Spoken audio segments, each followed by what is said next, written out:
Hello and welcome to the England B Team podcast, a football podcast brought to you by an Englishman who wasn't good enough to make it as a professional footballer and an Irishman that wasn't good enough to play for England. There we are. My name's Joe and this is my co-host Gareth, and we're back once again to talk about all things football. Delighted to be back as well, I have to say. Me too. Very much to be back. I'm very happy with the sort of reaction we get to this podcast so far. Yeah, I think from friends, family, and of course the new listeners, people we don't know who seem That's the ones I'm more delighted about that, to be honest. So my mum listens to every episode, obviously. Yeah, our family have to. But yeah, there is some organic numbers. I have the numbers. I know exactly what's going on. Yeah. And it's going well, I'm still smashing it in Austria. Yeah, still Austria and France as well. I think we were number 4 at one point. The highest point we got was number 4 so crazy. For football podcasts in France. So I don't know what's going on over there. And that's also quite significant because I assume there are quite a few good French. Well, football is the number one sport in France by far. It's always been the number one sport over there. So if they're listening to us, they're doing the right thing. Yeah. Maybe it's because I spoke a wee bit of French, didn't I? In one of the episodes. Or maybe some of your French friends are just. I don't have that many French friends like that. I actually mentioned it to my brother and some of his friends about the Austria thing, and they said maybe it was just some guy who was just. Some random Austria guy went on holiday and left his Alexa on repeat. I actually know there's one guy, I have a friend who lives in Austria. Okay. So shout out to Dave if you're listening again. He's definitely playing a part in it, to be fair. Okay, but still, you have to play. I assume it takes into account unique numbers as well. It does, yeah. No, it takes into unique listeners. There must be something there. And it also counts like listens over 60 seconds. Okay. So you didn't switch on to it by accident. Yeah. We'll be looking for the actual England B team and then being really disappointed. But actually, if you search YouTube, you just put England B. You can tell me, yeah. England B Team podcast is one of the top options. That's fantastic. I'm not sure how popular the England B search is. There's like some random games from the 90s. Yeah, because it's not because of the B team anymore, but yeah. No, but yeah. Again, like I said, back for another episode. Looking forward to it, and what's on the agenda for today, Gareth? Right, well, let's dive in. Let's get straight in and about it. Another interesting one, I think. I think it's a great episode. I feel like it's an episode that we're both going to enjoy doing. Unlike previous episodes, it's fair to say this. No, not that people didn't enjoy it. People enjoy it. No, let me finish. That this feels like a very 50-50 episode. Yeah. I feel like certain episodes, the more academic stuff and the more, academic, I think is a fair way to describe it, is very you, and I'm a bit more of the anecdotal stuff, and I think we can get a bit of both in this. I think so, yeah. So we're going to be talking about sponsorship, specifically shirt sponsorship, I think, or leaning slightly more towards that. I mean, my part is a bit more about sponsorship and advertisements in general, just because, again, spoiler alert, it links to a paper that I wrote in university. Like, it's like I'm trying to sell my university work. Career, because I did that in a previous episode, but so that's kind of my part. So how about you? Well, there we are. That's exactly what I was saying. Then my part is not as academic. I'm gonna go. Yeah, it's been a topic I've been fascinated by, especially because for a long time I always found it fascinating how rival teams could share a sponsorship. Yeah. I always thought, how could you do that? Because I know how seriously fans treat this. So I sort of pulled on that thread a little bit, especially Rangers and Celtic. That would be the one that I'm most familiar with. You know, growing up in Belfast, you would see a lot of the shirts. And they had so many sponsors that were the same.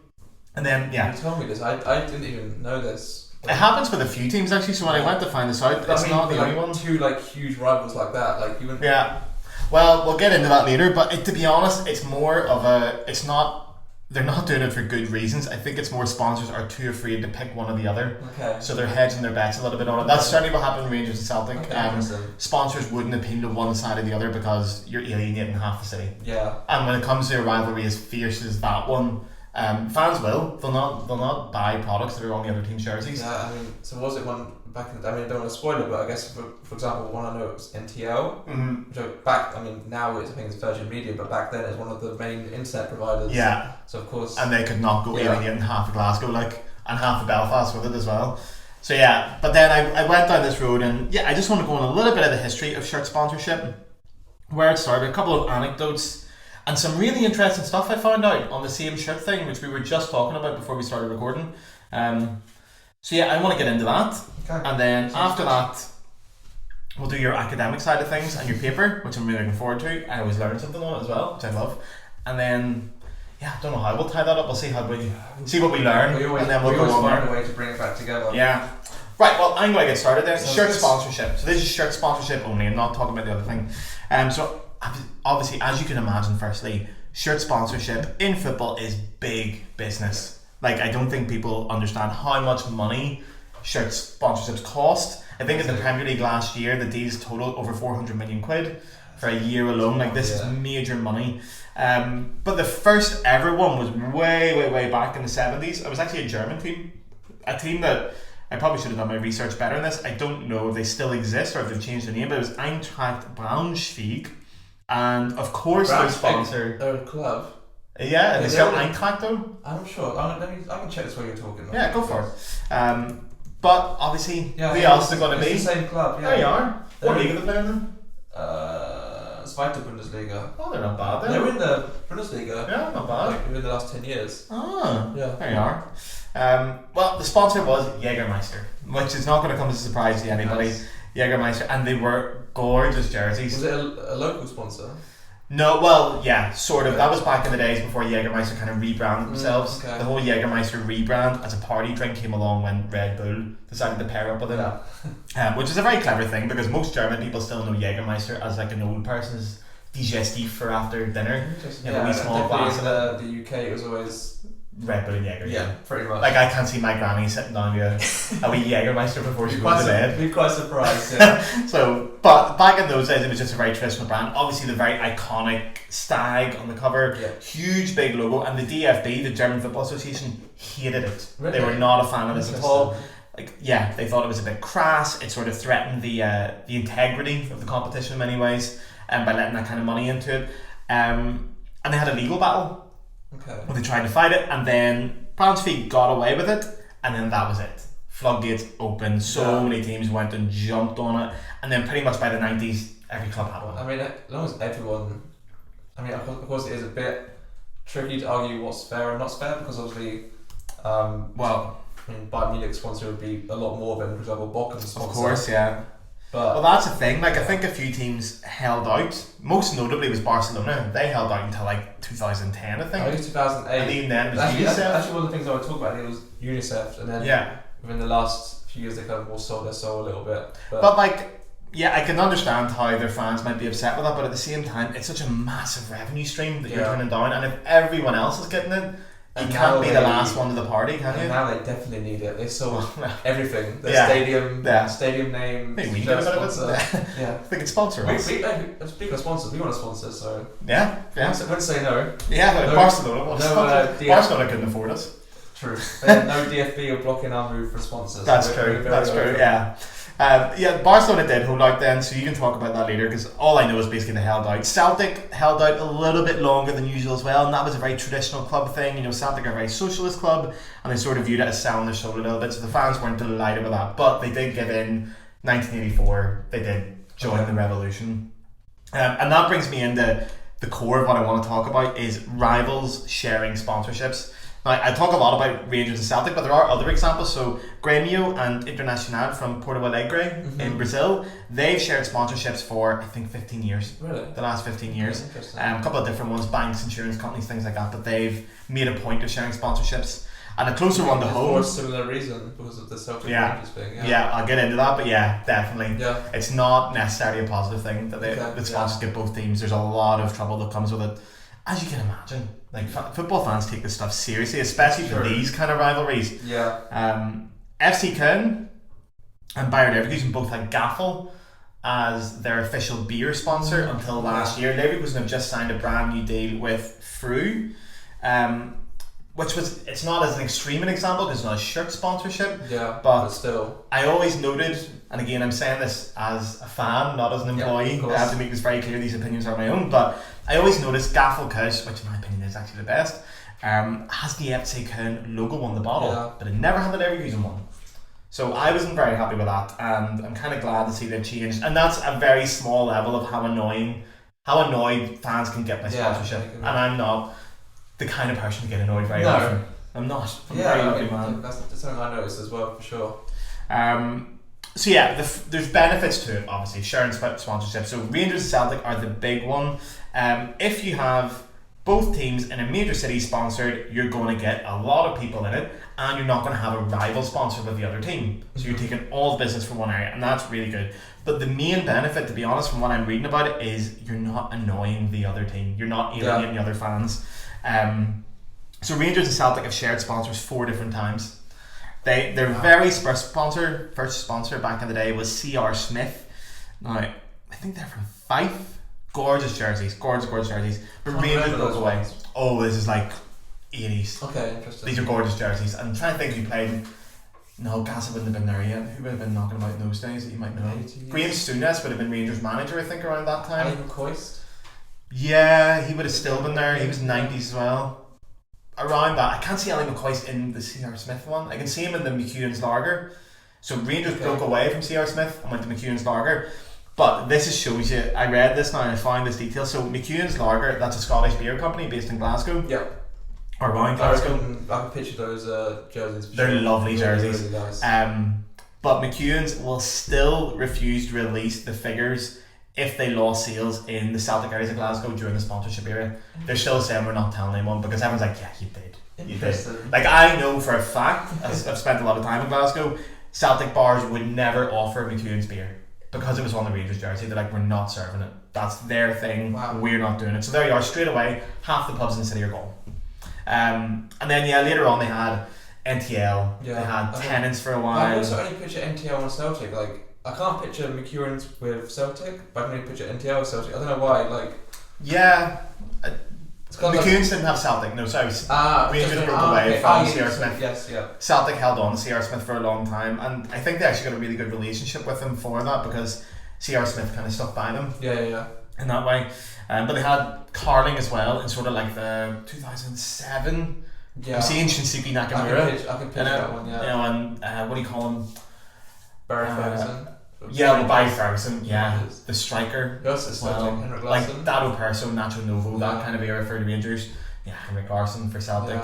But yeah, they've had it a few times, and it just generally seems to be you'll alienate a lot of the fans because the fans know your sponsor isn't totally committed to you. Yeah. They're not, because they're sponsoring your rivals. You go, right, when you're sponsoring them, you're obviously not really respecting our values and our traditions, because if you sponsor them, their values and their traditions are so different. You can't seriously have both. Also, as well, like, not on the same topic of same team, same rivals, but for me, when it comes to sponsors, you kind of link a sponsor to like a good period as well. Do you? So, like Chelsea and Samsung. You do. So good. And then the switch to Yokohama. Not as good. Then switch to Free. Definitely not good. Free. And then now we haven't got a sponsor. But yeah, like, I mean, I guess maybe this is why maybe Celtic fans and Rangers fans, I don't know, I'm speaking of my opinion, they can't look back on those eras with much fondness, knowing that they shared the sponsors. It seems almost like a ceasefire. It's an agreement to not fight over it, and we'll just get through it. And if I see Samsung, I think of Chelsea and a good time, and I suppose I do as well. Yeah. Definitely not Yokohama. No. Yeah, I'm never buying a Yokohama tie. I think we won that. We won the league in it, yeah. Diego Costa was in that year. That was the Fabregas Costa, 17 season. But yeah, sorry. Yeah. No. One interesting solution was when Rangers had both had Tenants, so the Scottish beer, lovely beer by the way. Popular in Italy. Really? Very popular in Italy. Oh, this I've heard about. Yeah. Harp is popular in Italy as well. I saw it once in a bar in the Italian mountains. Wow. Hello, old friend. Very it's good to see you up here. So when they both had Tenants across the back, and this is still a thing, one of the extra sponsors was on Celtic they give them Magners Irish cider, and on Rangers they give them Blackthorn cider, and that was a way to sort of appeal to the identity of both clubs. Obviously Celtic identifies being very Irish, Rangers identify with the Union and more British, so that was a way to sort of get around that. It was a sneaky idea from Tenants, but it kind of worked. Yes, because Rangers are not going to wear Irish cider across their jerseys, and Celtic are not going to have the word British anywhere in their jerseys. So that was a way of Tenants, because their parent company owned all that, so they could get away with that. But yeah, when I was digging on this, I found an unbelievable rule, and you can check this out. Until 2010, FIFA banned teams playing against each other to have the same shirt sponsor. And Rangers and Celtic applied for an exemption from that, and I didn't know this happened, but I'm thinking back and I've watched games and I saw it happen, but you just didn't click. So what would happen is, if two teams have the same sponsor, I picture it. If you look it up, it's mad. And these jerseys, they go for a fortune. Yeah, I can imagine. So basically what happened is, Example, Real Madrid played AC Milan, both had B win. So what one team had to do, use the away team for that game only, would get win.com. So it'd be something else from the sponsor, but it couldn't have the same logo. Interesting. PSG and AC Milan had Opel in 2001. The away team wore Corsa, which was the model.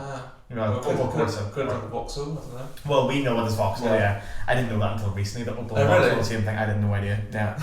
Even in Ireland, it's Opel. I didn't know. Yeah, in Southern Ireland, yeah. But the best example is Liverpool played Havant and Waterlooville in the 2001 FA Cup, and they both had Carlsberg, so Havant switched to Havant, probably, from that probably the best beer in the world slogan, in the Carlsberg logo, the font. And I said it ended up being marketing gold for the companies, because these jerseys never went on release. So if you want to get one, you have to get a player one, and they're worth a fortune. Yeah, I can imagine. They're absolute fortune. I'm just going to buy one up. So yeah, I just find that very interesting. And I think it's a good little introduction into where shirt sponsorship is and how serious it is in football. People do not mess around with this, and it's so important to fans' tradition and identity, but also from an aesthetic point of view. Yeah. And a fashion choice. It's really something special. Yeah. I actually haven't thought too much about sponsors in the sense of there's like a few that maybe I think, okay, that's a really cool sponsor, I'd buy that shirt. Yeah. But not so much. I do. But I mean, it was just quickly to add, one of my favourite shirt sponsors, but not like one just sponsor. It was, do you remember the Atletico sponsor, like 2004? Oh yes. Oh yes. I think they were sponsored by Columbia Pictures. Yeah. And throughout that season, they had 16 different shirt sponsors. That's unbelievable. Because it was different films. Like it was really cool. It was like Spider-Man. Spider-Man 2 was on. I love the Spider-Man 2 one. But that's a really cool shirt. But they got in trouble for that as well, because I think the Spider-Man 2 one went outside the area you're allowed to have a sponsor, went right up the shirt with like a big web, and they were like, no, you're pushing the boat out of bed too much. Yeah, a little bit. You're taking the mick. Calm down. But that's a really cool shirt sponsor story. Yeah. So actually, that's probably a nice way to lead into this. That's our first section over. Next, what do we want to get stuck into? So, I mean, a bit different this week. Kind of trying to keep it topical for our little, what do you call it, like a intermission kind of thing. Yeah. Kind of just giving a list of our top 3 or maybe 3 or 4, I don't know, favourite shirt sponsors, and kind of maybe they're a bit iconic or you think they're interesting or cool. Like I said, I haven't really got a huge affiliation with shirt sponsors, but there's definitely some that I really remember, would buy the shirt or think are really cool. So should we dive into that then? Let's get stuck in. Okay, so as we already mentioned, so now it's time to kind of look back at some iconic sponsors, and we haven't discussed this before, so there's a chance we could have the same ones. And there's one that I'm going to start with, if that's okay, but a high chance that you might actually have, because it is really iconic. Which one? Can you guess what it is? Not one that you've put, would just guess one. The most iconic? One really iconic one. There's a lot. To me, immediately when you ask me about this question, Nintendo comes straight to mind. Okay, interesting. No, I didn't get that one. Mine is Inter Milan and Pirelli. Oh, those shirts are just so good. But that's one of those ones that match made in heaven. I think it's a tyre company. It is. And actually, for a long time, I thought it was Tirelli, because obviously the P is like big long, isn't it? Yeah. But no, those. Oh, that is a gorgeous shirt and sponsor combination is just so good. Yeah, that's one of the times where it's just made in heaven. Those two. Yeah, there's not much about to say about made in heaven. I can't really have much else. So. And then I'm thinking, isn't that Ronaldo would have had that as well? Adriano, Zanetti, and all that kind of era. Yeah. Oh, everyone. Even Zlatan. I think I had a Zlatan shirt. I think it's until mid 2000. I had it good for a long time. Yeah, I had a Zlatan shirt with it. It was gorgeous. Really cool. That's a good one. How many have you got? 3? I have 3. Okay, I have 3, but then a backup one because I thought we'd have the same. Okay, what have you got then? Do you have the Atletico ones from 2004? No, that we've just talked about. I don't. See, I did because I love them. Yeah, so, I was gonna put it, then I thought, okay, maybe I'll mention it in the middle of the episode. That's probably wise, yeah. Spoiler for you. Well, my first one is going to be that. And okay. Specifically, as you said, they changed 16 times. Is that how many? Yeah. Wow. Really cool. I can't. I'd be lying if I said I remembered all 16. I didn't watch all the Atletico games in that season. No. I was 12, so I wasn't watching Atletico Madrid every Saturday. But I do remember Spider-Man 2, and I remember the Hellboy one. That was one. Yeah. And those two I adored. They were so nice. I'm not sure what other teams have done that. But obviously I was 12, so when you have Spider-Man on a jersey. Yeah, of course you'd be. Oh, I'm 30 now and I would still buy one like that. Yeah, that's my first one. What's your second one? My second one is a really random one. I was trying to think of ones that are kind of just very random, and it's Stevenage. Okay. A couple of years ago, I think it started 2019, they were sponsored by Burger King. Yeah, I feel like I've heard about this. Do you think of... Do they have like the Burger King, or do they have the actual the King? Burger King logo, oh, okay. the burger, I guess. And yeah, I mean, Stevenage is a team in the English 4th Division, League 2. Yeah. Burger King is obviously a huge global company. Were you aware of this at the time when it came out? Do you remember? I remember it, yeah. But actually, Burger King also had a partnership with FIFA, which meant if you scored a goal on FIFA, if you scored a certain amount of goals, you get free Burger King items. So on like FIFA 2020 or something, Stevenage were the most used team on FIFA. Seriously? And I think there was like a 300% increase. I don't know if it's in shirt sales or in something to do with Burger King. Like it was shirts. I mean, it's shirt sales. That's mental. I love that though. And now they're even sponsored by like Amazon Prime or something, I think. So it's quite a big sponsor. That's a big sponsor. It's a big sponsor, yeah. League 2 club. So yeah, I mean, that's a good one. I'm actually born in Stevenage. Yeah, Stevenage. Not many people know where that is. Probably my international listeners. I don't really care for the club that much, but it's a cool sponsor. That's a good one. It's a really that is a really good one. Well, my number 2, I couldn't pick a specific one. I just had to go with Fiorentina. Okay. And the general Fiorentina thing of like obviously Nintendo, but around that time they had Nintendo, 7-Up, Mazda, Toyota, and they had that Samontana, isn't that how you say it? The gelato company. Oh really? This is all like the Battistute era. Okay. Oh, those jerseys. But Fiorentina jerseys have always been the epitome of fashion football. They're Italian, they're well designed. The Nintendo one especially was just, they had 2 Nintendo ones, they had a normal one and they had one with a little bit of Mario on it as well. I think that was super rare, I think. Yeah. Mario one. Not the one I have. But Fiorentina shirts are very popular. Like man, I follow like some shirt collectors gorgeous on Twitter, and they always saying like that's like the holy grail. It is. They're stunning. What's your third? Okay, so I actually have one honourable mention. Go. It was just because when I was younger, and a lot of my friends really loved the shirt on FIFA. It was a team from Mexico, UNAM Pumas. They had I remember them. Puma on the logo, which is. But was that a sponsor or was that just their logo? I don't know if it's a sponsor or a logo. That's actually a good point. I know exactly what you're talking about. Actually, it's good because a lot of Mexican shirts, or quite a few teams in Central or South America, they have like sponsors all over the shirt. Not all necessarily in the middle. So maybe it's not actually a sponsor.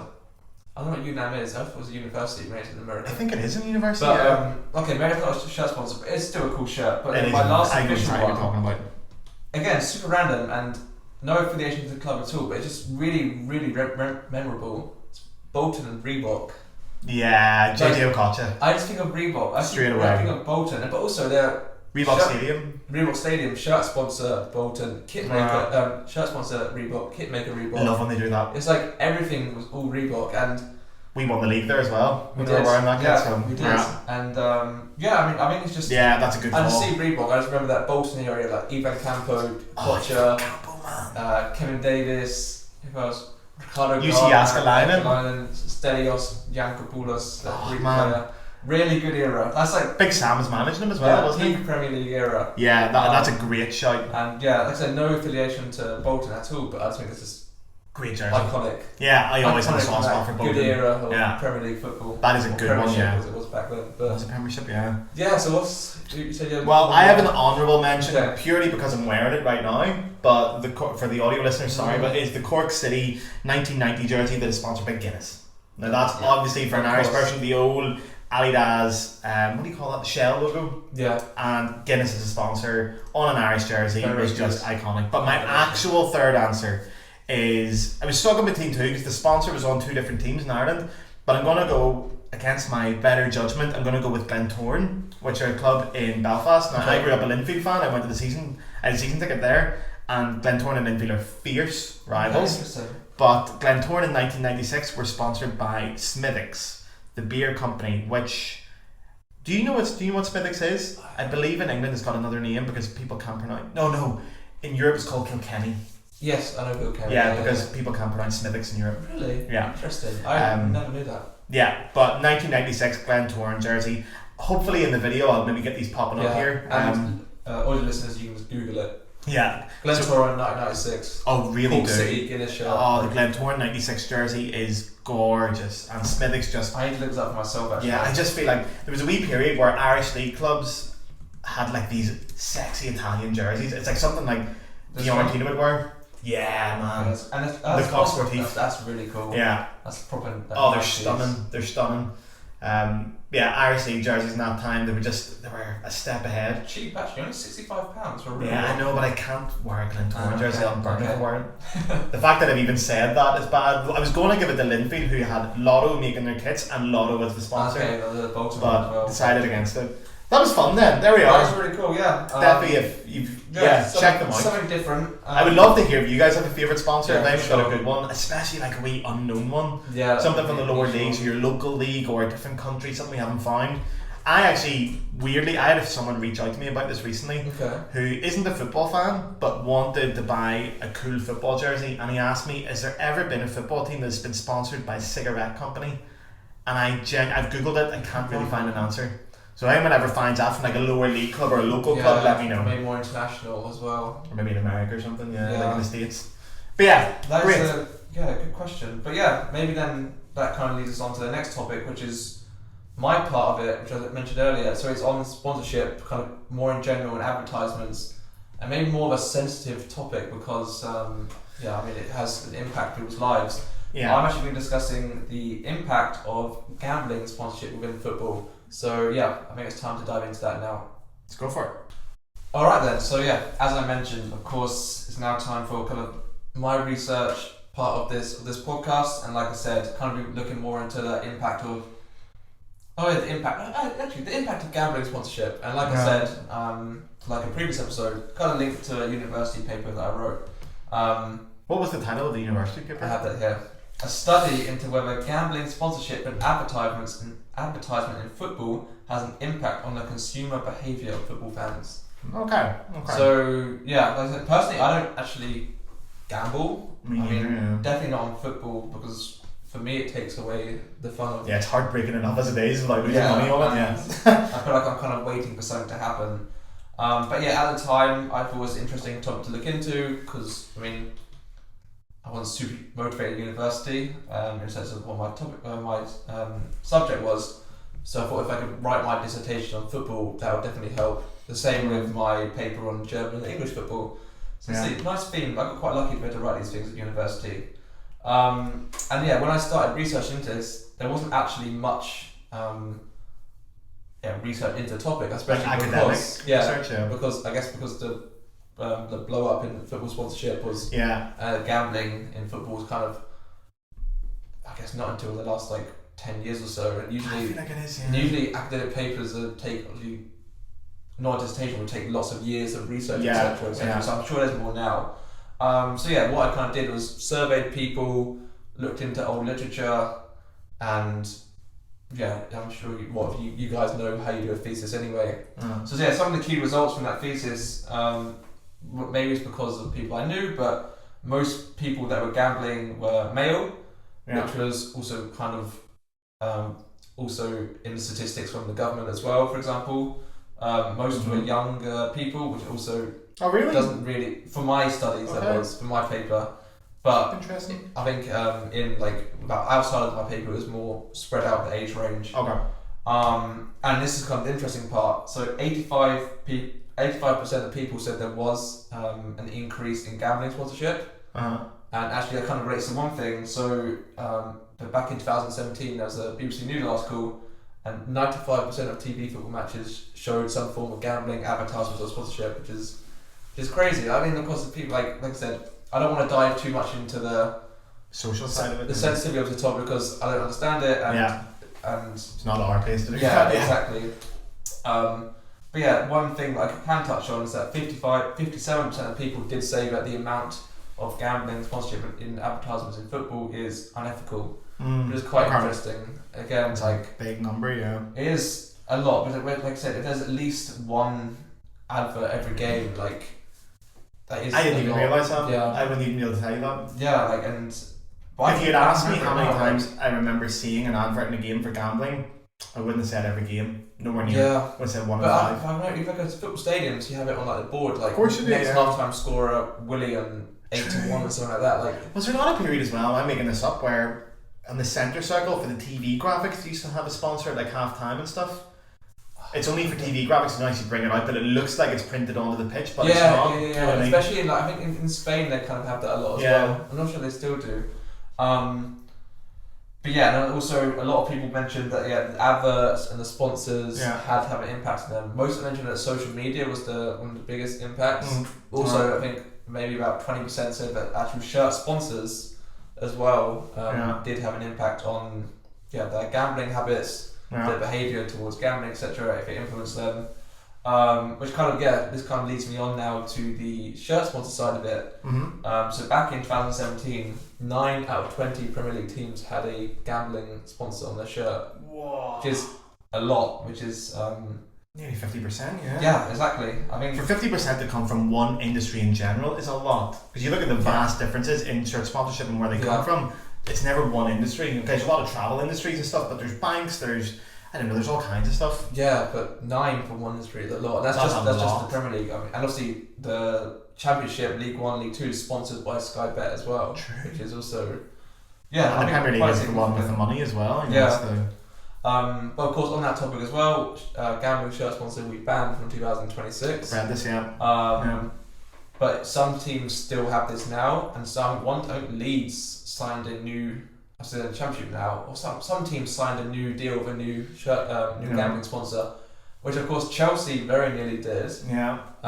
Chelsea very nearly got sponsored by Stake.com, which I think sponsor Watford at the moment as well. That's true. Yeah. They did. Yeah. But there was fan backlash from the supporters groups, just fans in general, and the club actually did a U-turn on that, which I think is positive for the fact of this is being replaced or like kicked out. The gambling sponsors is for a reason. Yeah. But also the club listen to fans. Which is quite rare these days. Yeah. And to be honest, not something I would expect from Chelsea. So I'm very impressed with that. Yeah, and now Chelsea have no sponsor, so. Yeah, which some people are saying is a blessing. It breaks my heart. I love a sponsor on a jersey. Yeah, it depends what it is. I wouldn't like Staked personally. Not just for the aesthetically, it's not nice. But that new Chelsea jersey, just quickly, it has the potential to be so stunning, but it needs a sponsor. I really like it about a sponsor, but I look forward to what the sponsor will do to it. So on that ban, I'm not really sure they're actually not sure what impact the ban will have, because it's just shirt sponsors. Yeah, it could be still have a sleeve sponsor. You still have it can be a general sponsor in the stadium. Yeah, exactly. But obviously these shirts are worn by billions worldwide, so if there's less people seeing it, then I guess that has some sort of an impact. But one of the most interesting in this topic is actually 20 years ago, no team had a gambling sponsor on their shirt. Yeah, that's mad. That was actually 2017. This when this article came out. But I actually looked. I couldn't remember many teams from like the mid 2000s that had a gambling sponsor. When you're saying it, no. And to be honest, I thought it was banned for a long time. But I'm totally wrong in saying that. But I thought it was. B-Win are the only ones that come to mind. With, a couple of European teams in the Premier League. I really can't. None sticking out to me. But then maybe I just didn't notice because I was too young to maybe even know if it was a gambling company or not. Yeah. Also, which isn't great either. Also, I feel like less teams have alcohol sponsors now. Very few. I don't feel they're banned. I think the Bundesliga is cracking down on it in a lot of different ways. With sponsorship and alcohol. I noticed you're seeing a lot more as well in sponsorship pictures. You're getting a lot more alcohol-free beer. If they're going to use beer, it'll be without alcohol. That's becoming more prominent. Promotional stuff. In Spain, all beer in stadiums is alcohol-free. Yeah. And I think there was a Celtic from the region of Galicia in Spain, and I can't picture that kit from this season, but from at least a few years ago they had Estrella Galicia, which is a beer from that region, but it said 0.0% on it. Yeah, see, I think that's what's happening in the Bundesliga as well. Obviously they still serve alcohol in the Bundesliga stadiums. Yeah. The Germans would rather die than not have beer in their stadiums. And you can drink it in your seats as well, which is something you can't do in England. Yeah. Shouldn't say it's class, we're trying to talk about a sensitive topic here, But drinking responsible, Exactly. And, which to be fair, I actually feel it is in Germany. For sure, I think we're going to do an episode one day on our experience of German football, but rarely any trouble with German football. No, and to be honest, Irish league football is saying we don't allow alcohol into it, and if we did, Like, I don't want Linfield and Glentoran playing each other with booze on top of it. Yeah. You know, Rangers and Celtic. I think we should do an episode one day, I think, on Irish football, because I probably talk about my favourite Irish players, but apart from that I don't actually know too much And about also, it. when you say Irish players, obviously we have the Irish League and the League of Ireland. Yeah. So the Irish League is in Northern Ireland and the League of Ireland is the Southern one. The League of Ireland is maybe the more, not very often you'd say this in relation to the League of Ireland, but the glamour league of the two. Okay. While the Irish League is not fully professional yet, but that's what I would have grown up with from the Irish League. Is it's special in its own way. I would love to do an episode on it, but I digress. Yeah. Let's see. But yeah, just some more figures to kind of round off my point. So the current total cost of gambling shirt sponsors in the Premier League right now is 60 million, which is actually kind of not loads, because I can't remember how many teams there were now. I don't think it was 8 shirt sponsors, or maybe it was less now. But then if you look at this is just for one season, 60 million in total for the gambling sponsors. But some of the biggest, most valuable shirt sponsors, which team has the most valuable shirt sponsor now? In the Premier League or in the world? In the world, yeah. Who did Barcelona just sign the deal with? They are third. Ah. Spotify. But are they still with Spotify for this year? Yeah. Okay. I would maybe guess United. With TeamViewer. No, they are joint fourth. Number one is Real Madrid with Emirates. Wow. 17 million euros, I think it was. And second, PSG with Accor. When it's that hotel chain. It is a hotel chain, yeah. 65 million euros. The Accor Arena in Paris, well, yeah. Yeah, and then Barcelona are third with Spotify at 57.5 million euros. And they've spent already. Yeah. There's none of that left. Yeah, and then joint fourth is Man City and Manchester United with 55 million euros each for Etihad and TeamViewer. But again, we're talking about like sponsorless jerseys as well. Yeah. Like the figures you're throwing there, like to go sponsorless without a shirt sponsor for the season, that's a big revenue bomb. Yeah. And I can see why, like aesthetically it works, but well, I don't think it does. But I can see the argument for it. But that's a lot of money, man. And you're falling behind if every other team is doing that and they're signing these big deals and you're not getting one. Yeah, I think Chelsea with 3 was 40 million a season. Yeah. And now obviously they don't have that revenue at all. Yeah, and that's big money. It's not that Chelsea are short of money, but no, but like I think now they're hoping for 20 million. Well, yeah, I've heard that, yeah. But I think I also saw a lot of these deals are for like multiple years. Yeah, and they can always be renegotiated. So I think I read that Chelsea are going to sign one for one season, so just get a stable sponsor now, and then over the season we can reassess I hope it's an aesthetic one. That's all I hope for. Yeah. Who would you pick? Is there anyone that springs to mind you'd like to see on the front? I can't think. There's a few rumours. Nintendo was a rumour, but it was shut down. It's because they posted a video of like the 90s thing of a Game Boy, but it's just called the 90s shirt. Can you imagine that? Nintendo though. And then I think Allianz was also one, but I think it wasn't aesthetically not my cup of tea. And they very nearly signed one with Paramount, but it was blocked by the Premier League. I know Paramount blocked, because of some sort of. Nah, it's a stinking logo as well. Yeah. Do you know what I would love to see on Chelsea's jerseys? What is it? Swear to God, Lidl.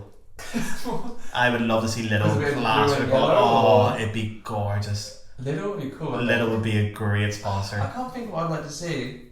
Because a lot of the companies aren't like everyday things. Like Emirates isn't an everyday thing. Massive. TeamViewer is not an everyday thing. Etihad. The only thing is Spotify, really kind of everyday thing. Yeah, Arsenal they had Visit Rwanda. Do you remember that for a while? That was the sleeves. Yeah. Was it on the front? No, it was on the front for a while, I think. Was it? Okay. And they have Emirates now as well. Yeah. Because Chelsea used to have Emirates back in the day as well. Fly Emirates. Yeah. Maybe Chelsea can Visit Belfast. Yeah. Across the jersey. Yeah. I'll pull a few strings. I'll make a few phone calls tonight and see if we can get going. Yeah, we can sort them out. But maybe. Have a Kaufland. Kaufland could be a good one. That's a good one, yeah. Kaufland Revit or something like that. Oh no, they used to sponsor Köln. They were on the Köln jerseys because their company's based here. Oh, they still are, actually, I think, yeah. Because they're a German national thing. Any sort of like, you said Lidl, is that German? Mm-hmm. Yeah, so any sort of German supermarket, that could be a really good. Lidl or Aldi or Morrison's. Yeah. Oh, that would look great. I love the idea of a really stylish jersey with a like stinking Morrison's logo in the middle. But yeah, let's not get too stuck down a rabbit hole of our favourite shirt sponsors for Chelsea. Yeah. But yeah, that's kind of the end of my part. Like a bit less detail than some of my other research stuff. But like I said, it's kind of sensitive topic, so I didn't want to go too deeply into it. And I think it's good to open the box and sort of let people go and explore that and to be a little bit aware of it. Because it is crazy the amount of gambling, sponsorships, but also the advertisements, TV, in the stadium, social media, everywhere. It's insane. And as you said, you kind of think, okay, remove the shirt sponsors, but then what about everything else? And as you said, morally, it's such a complicated and sensitive subject. We can't really. I don't want to get into that because I feel like I have no opinion on that, and I don't want to have an opinion on it too much. I'm not sitting on the fence, but I'm not prepared to talk about it because I don't know enough. I'm not an educated man in that sense. I'm a guy who talks about getting little on Chelsea's jersey, so don't ask me. That's why you're here. We open the door, you guys can go and walk in. That's fair enough. That's a very interesting That's a good way, I think, to end it as well. And also, just on that note, is the paper still available if someone wanted to request it? It is. Actually, I think it's actually anywhere. I mean, maybe it's somewhere in. If it's not, can you type it up again? Library, but I can. Sorry. You can whack another copy up. Just type it up again. I have it on my laptop, but I don't know if it's live anywhere, unlike my other paper. But yeah, happy to also to send that out. I think these things are super interesting. I actually wrote in the. You have to kind of do a justification of why you're doing this paper, and I wrote could be used by gambling companies, but also by people or companies that want to help people. Yeah. So anyway, stuff, maybe I'll go more towards the people who want to help people. Yeah, let's go towards let's that. hedge our bets on that one. But at the time around, I'm going to need to do a paper. I had to write anything. Fantastic. I really enjoyed that episode. I learned a lot. That was super interesting, especially about the Scottish sponsors and. I didn't even know there was the ban. I can't picture the ban of having the same. You have to Google that, and everyone else go and Google the ban on shirts. Yeah, and also trying to pick up one of those jerseys. I think a few teams actually wore patches across their jerseys because they're quite last minute. So they're we'll just have to cover this up in some kind of way. But Rangers and Celtic applied for exemption. Well, maybe a training shirt or something as well. Yeah, the training shirts have different sponsors. But it got the chance to let these companies use different parts of their brand, and it actually looked gorgeous. And you got these one-time jerseys. I think back then football jersey collecting wasn't as big a deal. If we did it now, people would be screaming out. Shirts are cheaper as well. Yeah, it used to be 35 quid. Now it's 90. Oh, minimum breaks my heart, man. And the stadium fit, or the player fit is 150 euros. Yeah, but I don't really have the physique for the player fit, to be completely honest. I don't look like an international footballer, so I'll stick to the Guinness jerseys. Yeah, and I've gone for a shirt, sponsored shirt today. It's from FC Cordoba in the third tier of Spanish football. Really good jersey. Any reason? Do you know why they don't go with a sponsor? Did they not get one, or did they choose to? I don't know. At one point they were sponsored by Caja, which is a bank in Spain. Okay. No, I'm not sure why. But I think a few Spanish clubs now have sponsors. I think Levante don't, and they didn't get promoted in the end to the first division, but. Yeah, I think in Spain the sponsorless shirts are more common.